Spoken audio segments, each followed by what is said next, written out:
So in the Middle East, the Trump administration announcing hard-hitting economic sanctions on Iran. As the war secretary says, the use of military force still in play. Chief Forest correspondent Trey Yingst joins us live from Tel Aviv with the details. Trey, how did that big announcement go over yesterday? Yeah, hey, Brian. On Monday, Secretary Treasury Scott Bessent announced Operation Economic Outcast, a U.S. plan to isolate the Iranian regime. Among the new sanctions that were announced are secondary sanctions that are actually targeting a variety of different assets, including technology, gold, aviation, and shipping. In addition, the Treasury Department sanctioned nearly 60 entities, individuals, and vessels in multiple jurisdictions. The actions go after what the department describes as a network of shadow fleet vessels operating across many different countries. Iranian officials threatened retaliation to the economic measures, with the country's foreign ministry spokesperson saying this. Any complicity with the United States in carrying out its aggressive actions against Iran will certainly have consequences. Even now, the naval blockade of Iran amounts to an act of aggression. Any escalation of this situation will undoubtedly bring about consequences of its own. Early this morning, another tanker was struck in the Strait of Hormuz with an unknown projectile while transiting the U.S.-approved southern route. The vessel had damage caused to its engine room and was disabled. Secretary of War Pete Hegseth warned Iran against taking further provocative action on Monday. If Iran is foolish enough to overplay their hand or mess with the American military, we'll do what we need to do. But economic pressure, we know, hurts them the most right now. But by no means are we foreclosing using kinetic strikes anywhere in the Strait of Hormuz or around Iran. We're also tracking another development in the region. Syria has been taken off the U.S. state sponsor of terrorism list. This was met with praise by Syrian President Ahmed al-Shara, who said his country is focused on rebuilding. Brian? All right, Trey, thanks so much. Appreciate it.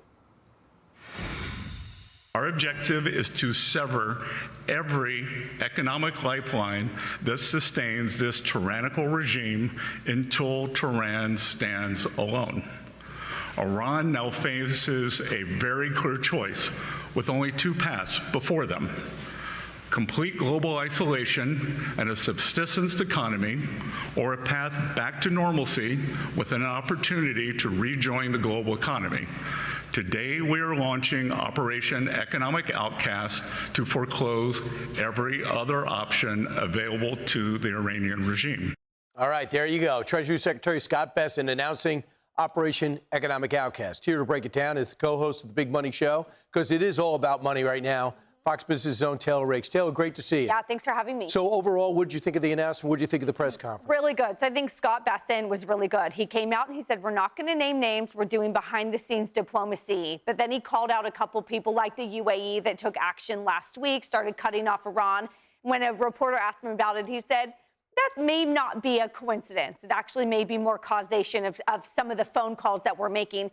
He also said that we'll be expecting another big bank to come out by Friday and also talk about sanctions. We're looking at maybe Hong Kong, Dubai, or Singapore as some of these countries that are going to start to cut off Iran. He mentioned just quickly the Berlin Wall, and he said the Berlin Wall fell when soldiers stopped shooting their own people. I think that was a call out to the IRGC. If you stop getting paid, what's your motivation to shoot your people? If you just stop, that gives that country and the people a chance to uprise and sort of pull down that Berlin Wall metaphor. The problem is the IRGC are the worst of the worst. They are true terrorists. All right, so they want to financially isolate Iran. And one of the big things with this is the UAE coming aboard right away. That's the number one trading partner. They refine most of the oil that Iran has, and they are the number one exporter and importer of Iranian goods. So that is huge. The targets, oil shipping, technology, gold, and digital assets. They do a lot with cryptocurrency, don't they? They do. So here's the one concern that I have. When we were putting sanctions on Russia, they said, okay, fine, we won't use the dollar. We're going to trade in yuan, the Chinese currency. So they were able to evade a little bit and go into things like crypto or some of these other dark assets. So I just want to be sure that when we're putting sanctions and cutting off Iran from the U.S. financial system, the dollar, that they don't then go just turn around and use a BRIC currency or a Chinese yuan. And so I think that could be sort of the backhanded unintended consequence. And when you use the dollar as that negotiating tool, make sure that they can't get around it, a la crypto. We don't want people to get off the dollar as the world currency. And also, there's, I guess, 2 trillion real for every $1. So that's crazy.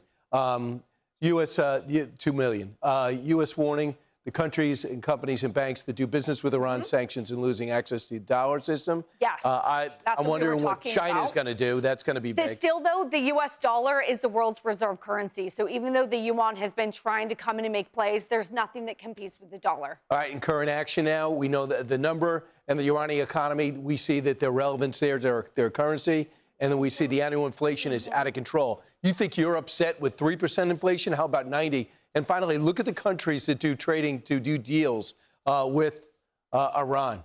This is the big one. They're supposed to, President Xi is supposed to come here in 3 weeks. Will we put pressure on them and jeopardize that relationship? And the only other caveat to that, China is the 3rd largest holder of our debt after the UK and Japan. Now, they only hold about $630 billion of treasuries. That's 2% of our debt, but we need them to buy our debt. But still, I don't think that they would retaliate in that way. But China is the biggie to watch given the trade tensions that we have. India, listen, we're giving you about a month to go somewhere else for oil and gas. The president's got a great relationship with Modi. He has a great relationship with Erdogan, but they have not broken up their trade deals.